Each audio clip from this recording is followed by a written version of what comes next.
here is the karma reading. I'm still testing. I still don't know if I'm going to keep this reading. So if you like it, you have to say something, or I will save myself about 30 hours of work and kind of like just continue with my other monthlies. I really think like we are getting through quite a bit. I have modified the spread a little bit this time in order to be a little bit more efficient. So let's start with just like telling you that there are still some specials going on. If you guys want your reading, like you're going to get it sort of like one level up. So instead of like regular 2 to 3 weeks wait, I am kind of like dishing it out in a week, and if for some reason I'm a little bit late, you get a little bit more time added to it. And if you really want to rush, which before it was 7 days, now you get it in 3 days, and urgent was 3 days before, now pretty much you're getting within 24 hours. And if you're in North America, you're getting, if it's done between 2 p.m., then you're getting it the same day. Also guys, the X spread is on kind of like looks like permanent special, and one special that many of you already asked me about is really coming up, and is going to be 2019 annual scope. And for those of you who enjoy 2018 scope, please come on my website cattarot.ca and put yourself on a mailing list, because I'm going to be letting you know this pre-order price of $19.99 per sign or $39.99 for all signs is basically going to last only maybe 3 weeks, and is going to probably be enclosed in the monthly reading, which is kind of like coming in about a few days. And take advantage of it, because otherwise it's kind of like jumping up to $29.99 and $59.99. Okay, so let's go to where we have to be. You see, I was not that long. I'm reading this with Kipper, and I'm reading this with Cosmic Tarot. This is kind of like giving me a good combination. And I actually told you that I have sort of like simplified this, because I find this, I mean, you knew that the spread was like just like I'm in work in progress. So now I want to see what is dark, what is light in the situation. These are significators. They are the same in every reading, and they are simply just like sort of like the areas that I really want to explore. The reasons behind the situation, the guidance, and what are the karmic basically lessons that we actually need to learn in all of that. So let's start, guys.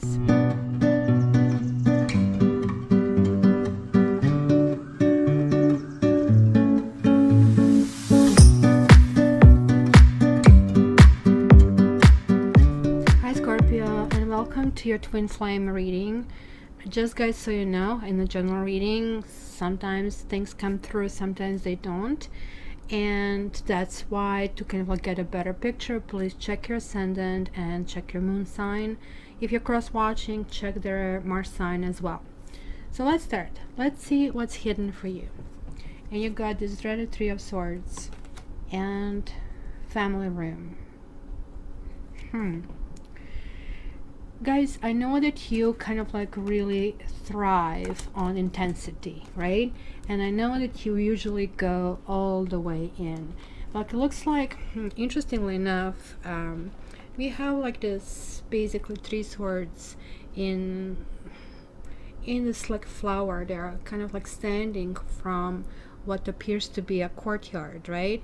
And dark sky, it's just like overall gives us this kind of like a gloomy feeling, right?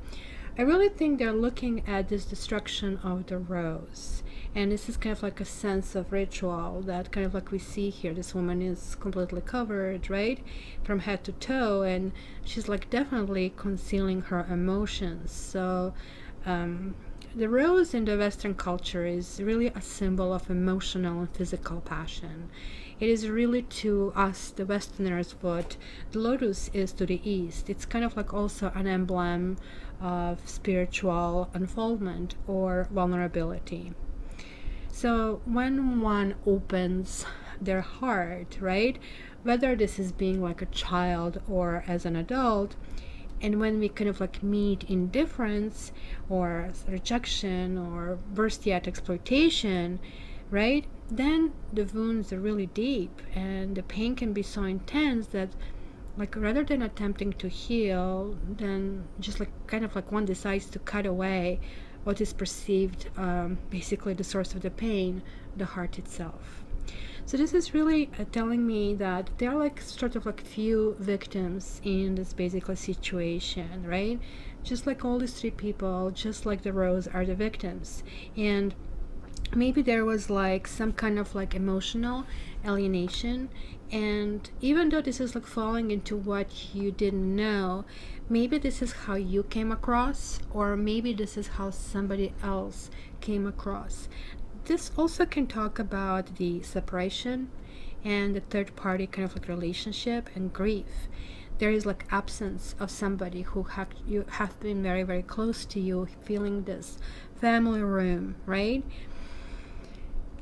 There is like also a sense of, I would say, realization over here in this matter. You see, like when the family room shows up, with family room, the whole point here is like to understand that we invite people to our home, and this is like sort of like they are in on our life, they are in of who we are and what we are doing. So family room helps portrays coziness and comfort with someone. So that means it was like somebody really, really close to you who probably looks like seemingly betrayed you. And it could be that there was a third party that kind of like stepped in, and you really didn't want to have anything to do with this. And that's why I kind of like had this like long-winded introduction about this Three of Swords, because like there was something that you guys have been going through that has been very, very, very painful, right? Now, what is out in the open? And this is kind of like what is very confusing. You have, wow, the Lovers, and look at this beautiful Rodin, and also two doves to kind of like to boot. And then we have this like Prince of Cups. Well, this deck has a little bit kind of like differently named cards. So this is basically your proverbial Knight of Cups, a knight in the shining armor, and that's like talking about somebody who is intense and somebody who maybe behaves in a kind of like noble way. This person speaks with an elegance and almost like looks, well, the closest thing that today can come to aristocratic, right? But this is a water sign like you. Like, look at those eyes, like really kind of like, look at those big scorpionic eyes. This could be you coming back in your power, because like this kind of like gaze is piercing, almost like hypnotic, right? So this is kind of like very think about you. You guys can have a sinister appearance even though if you're completely innocent, and that's kind of like the power of your really sign, right? Like you get blamed for things that you shouldn't be blamed for, kind of a thing, right? And also kind of like the element of water, kind of like that rules Scorpio, is sort of like in paradox to this basically Scorpion habitat, which is basically desert. And you know, this prince here is not vindictive without a grievance. So, but he actually can give you that sting, right? So Scorpio is a sign whose power is beneath the surface, right? Just like the scorpion whose sting basically strikes suddenly, and then when you least expect it, right? I remember one, I was like on vacation, and I had like one of those, this kind of like air balloons that you could actually rest your head on. And I was sleeping on it, and just when I got up, I saw this like huge scorpion. I was like so freaked out, because this really, really is venomous. I really feel, guys, that you're still kind of like trying to surface something. You're trying to kind of like look for something that is like beneath the surface, like just like that scorpion, right? Who is kind of like striking. And maybe you're going to look for hidden motivation in others, right? But you will also have agenda of your own. So it's kind of like really interesting that, you know, talking about this water, and your guys like misty waters, right? And like that's kind of like what kind of like we kind of like get here. And also, if you, I don't know if you can see it, everything behind him is the water, and we can see this little kind of like boat basically flowing. Now also keep in mind that like these two cards are really kind of spelling me sex, right? And it's kind of like something that's going to maybe take you to the new heights of love. So you guys really know and understand that power of sexual force, right? So like this entire power of sexual drive, and I don't know if you can see this properly here, it's like sort of like a quest to unite with divinity, right? And to attain enlightenment, right? Because ultimately that kind of like was in the Lover's card, which kind of goes in a tarot deck, that was kind of like the choice. Somebody was not supposed to basically eat from the tree of knowledge, kind of a thing. We also have this snake here basically coiled in this basically wand as well behind us, like, so that's basically, if you really want, very, very phallic image, right? But it's also about image about the Kundalini rising, right? So kind of like it's really coming up to the surface.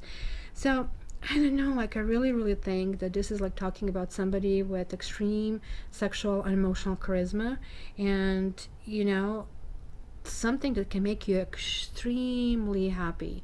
This is like really good combination. So it is kind of like having an upper hand in a relationship, but it's going to be quite a bit of focus on basically sexuality and on kind of like enjoyment, right? So it might be sort of like something bizarre kind of a thing, because this person is very imaginative and he can actually present with a whole bunch of like really weird ideas. So maybe kind of like go with the flow about this, right?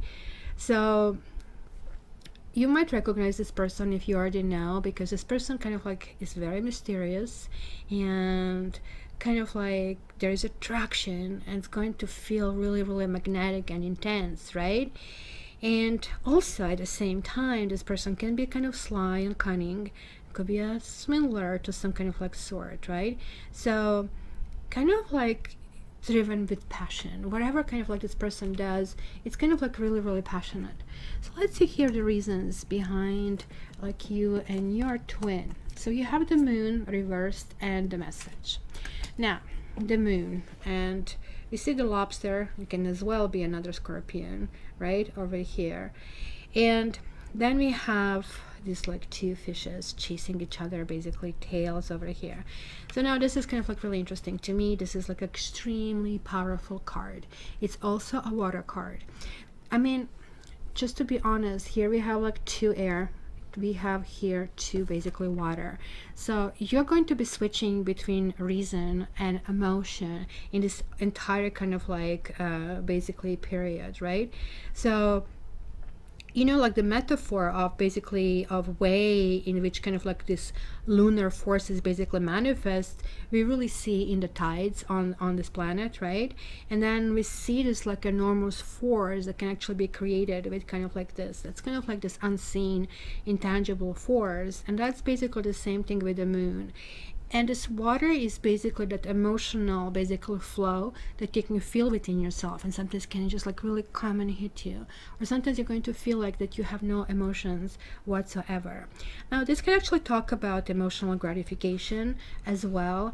It is like definitely psychic ability, and you guys are highly, you know, perceptive, highly intuitive, so do trust your instincts, especially when you receive some kind of like message, right? Because this kind of like is somebody who is able to see in the darkness, especially more so because it was reversed. So it's more and more clarity coming into this kind of like situation. And also kind of like this can be like, I mean, some kind of like vulnerability and kind of like a tendency to kind of like indulge in sort of like pleasures. And sometimes this can talk about mind altering substances, kind of like a thing. So it's going to be definitely something that might be overindulgent, or you might be actually having basically going to town with someone who maybe has meant something to you in the past, where there is like some kind of like a link. Because I can see here something ending, then I'm seeing something maybe restarting. The Princess of Cups or Knight of Cups, they don't tend to stay. They tend to kind of like migrate, right? But they are going to be very seductive. But as I said, you're kind of like going between the moon and going between the water and the air. So you guys are really trying to get the understanding of the situation from all the angles. So let's see your guidance. And you have the Seven of Wands and you have Mature Woman. Now, Seven of Wands is definitely a card that really talks about some kind of like balancing. It is like when we maybe have a lots of naysayers who are like basically trying to run our life, and basically you just like decide, look, I have kind of like some standpoint, I know what I want, so I'm going to kind of like insist being there. So I see he kind of like is really cornered. If you really look, he has the fence behind him and all these kind of like things basically coming over here. This is really telling, basically being basically confronted with some kind of like overwhelming maybe strength, but also kind of like this is not talking about a brute kind of like force over here, but rather like I mean mental and physical flexibility. So you are going to kind of like really focus, almost like, you know, in the old television how you had to kind of like, or on the radio how you have to find a button like for the old ones that is like right on the station. You are really fine-tuning it this time to be right there. So it's kind of like about bravery, and maybe you're braving to be you. Maybe you're kind of braving to kind of like express certain things that maybe before for some reason it was like kind of like really difficult for you to really talk about. I really know that you're a water sign, but like one thing about you guys is that you are really afraid of being vulnerable, and sometimes you let go of people just not to kind of like show your own vulnerability. But there is like something you really want, this expansion, you really kind of like want to go in this new direction. So let me see what is basically a karmic lesson at this period of time. Ooh, so it's going to be a big one, obviously, when this is kind of like shifting over here. It's a karmic lesson. You have Nine of Swords reversed and Coffin.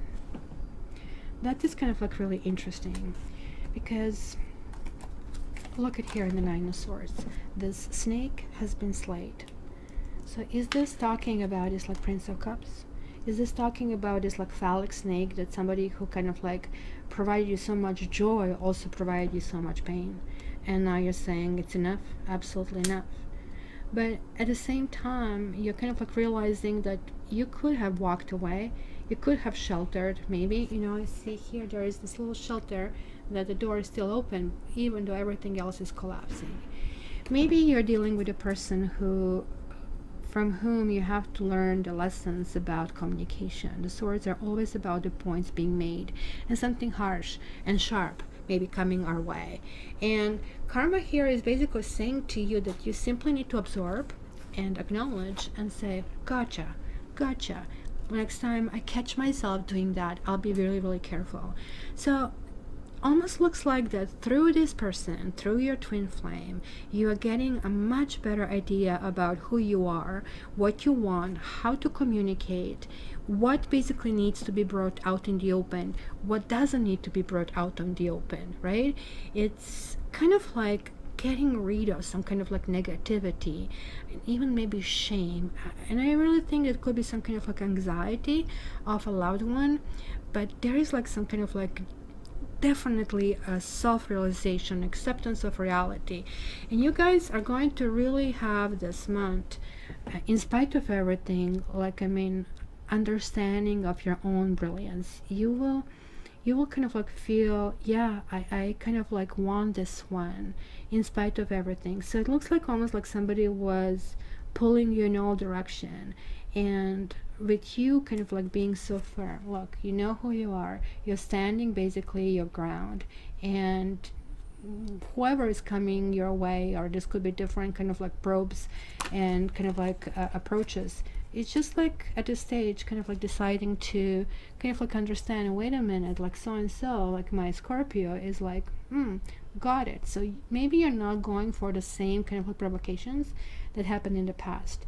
And if somebody continues to kind of try to take you for another karmic spin, and that's what the moon is like all about, is telling you, do you really want to go for a next run, or you really want to stop with this? and you're going to stop with this. Look at this, there is a 9 and there is a 9.